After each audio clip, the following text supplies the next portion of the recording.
पर्यावरण संवर्धनाचा संदेश देत सप्तरंग एकता सामाजिक संस्थेतर्फे वृक्षारोपण महाअभियानाचा शुभारंभ पेठ तालुक्यातील हनुमंतपाडा येथे उत्साहात करण्यात आला। या अभियानांतर्गत हनुमंतपाडा आणि गोंदे या गावांमध्ये सुमारे 1000 विविध प्रजातींच्या रोपांचं वितरण आणि वृक्षारोपण करण्यात आलंय।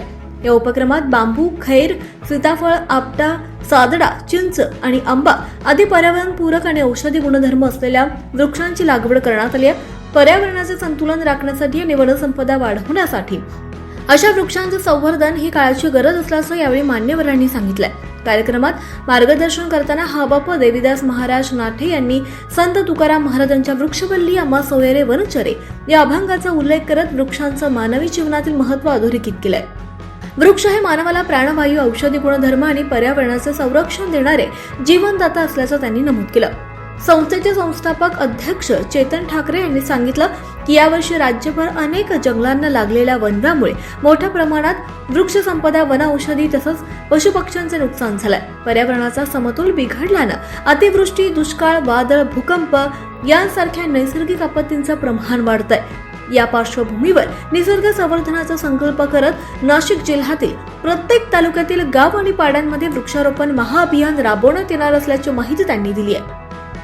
कृषीभूषण यशवंत गावंडे यांनी संस्थेच्या उपक्रमाचं कौतुक करत गावोगावी वृक्षारोपण आणि पर्यावरण जनजागृतीची गरज व्यक्त केली। वृक्षतोड, वनवे आणि जलस्रोतांचे होणारे नुकसान थांबवण्यासाठी प्रत्येकानं पुढाकार घेण्याचं आवाहन त्यांनी केलंय। करोना काळातील ऑक्सिजनचे महत्त्व अधोरेखित करत प्रत्येकानं किमान एक तरी वृक्ष लावून त्याचं संगोपन करण्याची जबाबदारी स्वीकारावी असं त्यांनी म्हटलंय। ग्रामपंचायत, वन विभाग आणि स्थानिक नागरिकांच्या सहकार्यामुळे अभियान यशस्वी झाल्याबद्दल कृती समिती दिंडोरीचे अध्यक्ष मनोज कराटे यांनी सर्वांचे आभार मानले। यावेळी हनुमंतपाडा ग्रामपंचायतीच्या सरपंच वृषाली भोये, गोंदेचे सरपंच संदीप माळगावे, RFO HB राऊत, कुंदन राठोड, नितीन पवार, दीपक शिंगाटे, वन विभाग, संस्थेचे अध्यक्ष चेतन ठाकरे, उपसरपंच राजेंद्र भोये, हबाप देवीदास महाराज नाठे, मनोज कराटे, मनीषा घागरे, मोहन शेवरे, कृषी विभागाचे अधिकारी अहिरे आणि कणखर, ग्रामपंचायत अधिकारी, सहभागी संस्थांचे प्रमुख राम चौरे, मुरलीधर कनोजे, सुरेश शेखरे, महिला, शिक्षक, शालेय विद्यार्थी तसंच ग्रामस्थ मोठ्या संख्येने उपस्थित होते।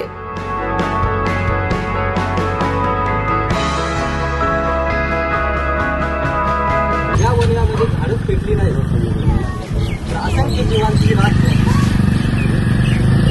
आपल्या पिलांसाठी चारा आणायला गेलेल्या एका पिलांची आई गेली, चाऱ्यासाठी वाट बघणाऱ्या काही पिलांची आई गेली, असंख्य जीव, असंख्य पशु गेले आणि खरोखरच ही हानी पुढे भरून निघणार नाही। परंतु आपण ही हानी भरून घेण्यासाठी हा छोटासा प्रयत्न या वृक्षारोपणाच्या माध्यमातून सुरू केलेला आहे। तर हा उपक्रम आपण याच तालुक्यामध्ये नाही तर प्रत्येक तालुक्यामध्ये जिथे जिथे शक्य आहे, आता इगतपुरीमध्ये पण 20-30 गावं आहेत, तिथले पण मागणीपत्र आलेले आहेत, आपण तिथे पण हा उपक्रम राबवणार आहे। तर प्रत्येक ठिकाणी आपण सर्वच जण उपस्थित राहू शकत नाही, त्याच्यामुळे आपले जे संस्थेचे किंवा त्या ठिकाणी स्थानिक पदाधिकारी असतील, स्थानिक सामाजिक कार्यकर्ते असतील, यांना सांगून आपण त्या ठिकाणी ते उपक्रम राबवून घेतोय आणि तालुक्यामध्ये 1-2 कार्यक्रम हे सार्वजनिक ठिकाणी सगळ्यांच्या उपस्थितीमध्ये घेतो। तर आपण इतरही तालुक्यामध्ये सहकार्य करावं मी वन विभागाच्या सर्व अधिकाऱ्यांना विनंती करतो, या ठिकाणी उपस्थित सर्व सामाजिक कर्त्यांना विनंती करतो की आपण प्रत्येक तालुक्यामध्ये